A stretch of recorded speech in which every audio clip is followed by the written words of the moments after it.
안녕하십니까. 명태한방 구독자 여러분, 이정환 이사입니다. 여러분, 연쇄살인마 들어보셨나요? 연쇄. 요거 하나를 했더니 그 다음 이렇게 이어지는 거 있죠. 재밌으려 한 얘기지만 결국에는 연쇄 반응이라고 하는 거예요. 그래서 요거를 했더니 요게 따라오고, 요거 했더니 요게 따라오고 쭉쭉쭉쭉 쌓여가는 그런 부분들인데, 처방연쇄라는 얘기 들어본 적 있으십니까? 처방연쇄라는 말이 결국에는 중복 처방을 얘기하는 부분들이 많습니다. 어떤 거냐면, 저희 한의원에 이제 입원하셨던 환자분이 한 분 계세요.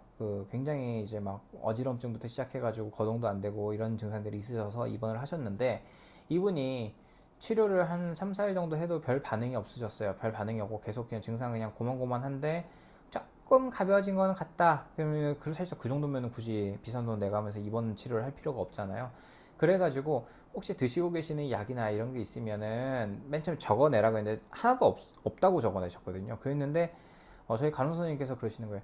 저분 약 드시는 거 많아요 라고 얘기하시더라고요. 그래가지고 어머니 뭐 약 드시는 거 맞아요?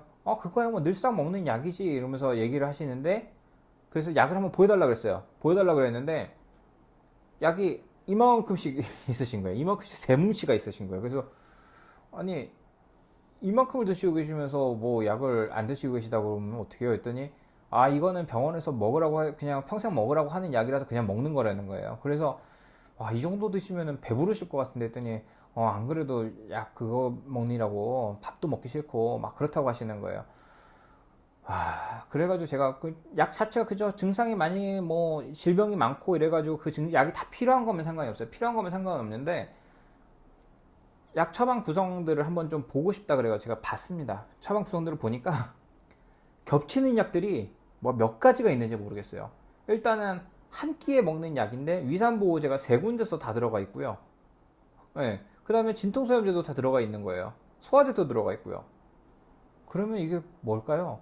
이게 물론 이제 예를 들어서 제가 만약에 의원이면 병원이면 저한테다가 뭐 이런 질병도 치료하고 저런 질병도 치료하고 하시면 사실상 그렇게 중복될 염려가 없는데, 문제는 뭐예요? 여기서 처방을 받았어. 그랬는데 내가 눈도 안 좋은데 눈은 또 다른 병원이 더 잘 안 돼. 그러면 또 거기로 가요. 거기서 또 처방 먹고 이러면은 그 약 자체의 소기의 목적을 달성하는 데 있어가지고 소화 기능이 떨어지거나 뭐 속이 쓰리거나 이러면 또 약을 못 먹을 수 있으니 거기에 대한 또 위산 보호제를 넣어주고 뭐를 넣어주고 이런 식으로 하다 보니까 약이 중복이 되는 부분들이 꽤 있는 것 같아요. 그래서 이 부분은 사실상 뭐 지금 이제 양의학이 주로 이제 메인으로 어떻게 보면은 나라 전체 건강보험 어떤 건강보험, 그래서 전체 보건 건강 부분을 담당하고 있는 부분이 비율이 굉장히 크다 보니까 그 부분에 있어가지고는 사실상 제가 어떻게 해드릴 수 있는 부분은 아니지만, 저희 같은 경우는 이제 오셔가지고 저한테 다 이제 물어보시는 분들 있어요. 그러면 요거는 좀 빼면 어떨까요? 라고 이제 추천을 해드렸어요. 추천을 해드렸는데 원래는 이제 그걸 사실상 의원을 해주셨어야 되는 부분이거든요. 해주셨어야 되는 부분인 거죠, 당연히. 근데 문제는 안 해줬던 부분이고 그걸로 인한 부작용이 있었던 부분이라 가지고 제가 그분한테다가 이거 병원에 가서 요거는 좀 조절해달라고 얘기하면 어떨까요? 얘기했더니 그분이 이제 바로 병원에 전화를 하셨나봐요. 그랬더니 그 병원 의사분이 막 노발대발 하면서 전화가 오신 거예요. 그래가지고 저한테다가 통화를 했는데, 처음에는 막 너무 흥분을 하셔가지고 아니 한의원에서 무슨 뭐 이런 뭐 질환이나 이런 부분들 침이나 넣고 근육통이나 치료할 것이지 막 이렇게까지 얘기를 하시다가, 제가 진정하시고 이 환자분이 어떤 약 드시고 계시는 거 알고 계세요? 라고 했더니 내가 처방한 약 아닌데 이러시는 거예요. 그래서 아니 이분이 다른 데서 이렇게 해가지고 엔세이드 계열의 약물이라든가 이런 부분들도 같이 좀 드시고 계세요. 진통제 계열이거든요. 진통소염제 계열. 그런 약들도 드시고 계세요. 몇 가지를 이렇게 말씀드리면서 원장님이 처방하신 거랑 겹치는 게 되게 많아서 이 환자분이 원장님네 병원에 제일 많이 가신다고 하고 거기서 항상 혈압약부터 다 처방받는다고 하시니까 그쪽에서 약을 한번 드시고 계시는 한번 점검 받아보시면 어떻겠냐는 질문을 드린 건데, 그 요청을 드리라고 한 건데 그게 잘못된 건가요? 했더니 그분이 그 얘기 하시더라고요. 자기 정말 몰랐다고. 그렇게까지 드시고 계시는지는 생각도 못 했다는 거죠. 그러니까 어쩐지 요새 와서 좀 혈압도 안 잡히시고 이상하게 자꾸 좀 몸에 기력도 없다고 하시고 그랬는데, 그러더니 아유 한의사 양반이 그래도 좀 똑똑하시네 이렇게 얘기를 하시는 거예요. 그래서 이분들이 생각하는 한의사는 정말 그냥 진정한 이제 한무당, 무당 같은 이제 그런, 어떻게 보면은 뭐 무면허 의료업자 수준 그런 쪽으로 생각을 하셨나 싶을 정도로 그렇게 조금 씁쓸했던 기억이 있는데 분명히 보셔야 돼요. 내가 예를 들어서 여러 가지 질환으로 이 병원 저 병원 여기 다니신다고 하면 제일 이제 직접적으로 처음 받는 병원이 있으실 거 아니에요. 거기다가 내가 이러이러한 약 먹고 있는데 괜찮습니까? 라는 거 한 번쯤은 물어보시는 게 나쁘지 않으실 겁니다. 나쁘지 않으실 거고요.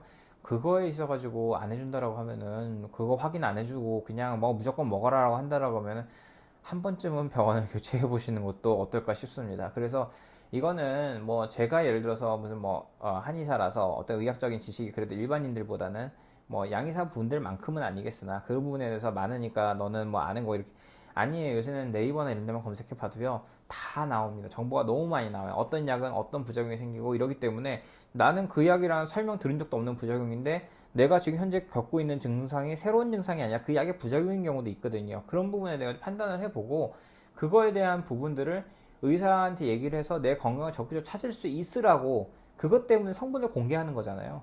근데 문제는 성분은 공개돼 있으나 환자분이 스스로 그 부분에 대해 가지고 어느 정도 인지를 못 하시고 있으면 어떻게 되는 거예요? 그냥 계속 끌려가는 거예요. 그러면서 여러 가지 부작용이 생겨도 그것 때문인지 아닌지 모르고 단순히 노화 탓 이러면서 갈 수도 있는 거죠. 그냥 나이가 들면서 조금씩 관절이 아파지고 이런 것까지는 그럴 수 있어요. 그럴 수 있는데 문제는 너무 치명적인 질병들이 생기는 경우도 많이 있고요. 그러면은 어떤 질병들이 생길 수 있냐면은 예를 들어서 세 가지 약물도 제가 아까 얘기했던 부분인데 요거는 좀 제가 혹시나 정보가 잘못 전달될 수 있는 거기 때문에 의사분들이 직접 방송을 하신 부분들을 제가 언급을 해드릴게요. 일반적인 엔세이드 계열의 약물들 같은 경우는 신장이나 심장, 콩팥이나 심장 이 두 가지 전부 다 기능 이상을 불러올 수 있고요. 그러게 되면 부종 및 혈압 상승도 있을 수가 있습니다.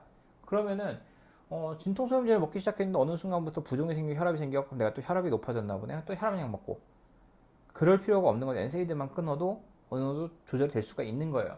거기다가 위산 억제제 있죠. 위산 억제제는 균 감염 같은 걸 일으킬 수 있기 때문에 오히려 설사라든가 왜냐면은 위산이라는 거는 굉장한 산성이에요. 그러니까 독성 물질이나 이런 걸 방어할 수 있는 역할도 한단 말이에요. 근데 그걸 다 억제를 시켰으니까 당연히 균 감염 같은 게 생길 수가 있는 부분인 거죠. 위산을 자꾸 억제하다 보면 헬리코박터균이나 이런 것도 활동을 하게 되는 부분이거든요. 거기다 골 감소증, 골절 그런 부분들도 굉장히 많이 발생할 수 있고요. 거기다가 제일 큰 게 벤조디아제핀이라고 하는 거 있죠. 많이 들어보셨을 거예요. 벤조디아판 뭐 이런 식 얘기하는데 불면이나 불안증, 불면증 요게 굉장히 많이 쓰는 약인데요. 대부분 의료용 마약이라고 하죠. 이런 부분들의 중독으로부터 시작된다는 얘기도 굉장히 많이 있습니다. 그래서 이런 부분들이 혹시나 중복 처방되고 있거나 내가 이걸 너무 과다 복용하고 있는 거 아닌지 그냥 당연히 먹으라고 하니까 먹나 그게 좋은 게 아니에요. 당연히 먹으라고 했는데 내가 내 몸에 안 맞거나 뭔가 불안하면 그거에 대한 질문을 구하고 거기에 대한 대답을 듣는 게 반드시 필요한 겁니다.